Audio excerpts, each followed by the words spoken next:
আসসালামু আলাইকুম। আজকে এই ভিডিওতে আমরা কথা বলবো ৪ জানুয়ারির রাতে ঢাকা ক্যাপিটালস বনাম রংপুর রাইডার্স এর যে ম্যাচটি অনুষ্ঠিত হয়েছিল সেই ম্যাচ নিয়ে।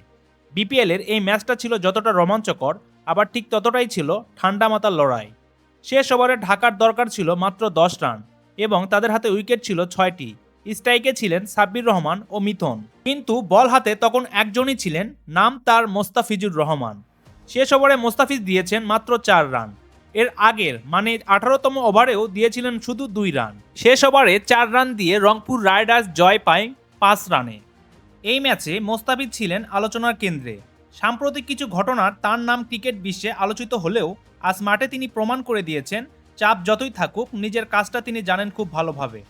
তবুও ম্যাচ ছেড়া হয়েছেন মাহমুদুল্লাহ, কারণ রংপুর যখন বিপদে তখন তিনি দাঁড়িয়েছিলেন দেওয়ালের মতো।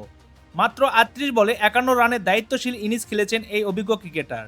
শুরুর ধাক্কা সামলে দলকে লড়াইয়ের পুঁজি এনে দেন তিনি। মাহমুদুল্লাহর ব্যাটিং আর মোস্তাফিজের শেষের ওভারের বোলিং, এই দুইয়ের ভরে করেই রংপুর রাইডার্স চতুর্থ ম্যাচে তৃতীয় জয় তুলে নিয়ে উঠে এসেছে পয়েন্ট টেবিলের দ্বিতীয় স্থানে। ক্রিকেট আসলে এমনই, কেউ ম্যাচ জেতায় ব্যাটে, কেউ বল হাতে, আর দল জেতে সবাই মিলে।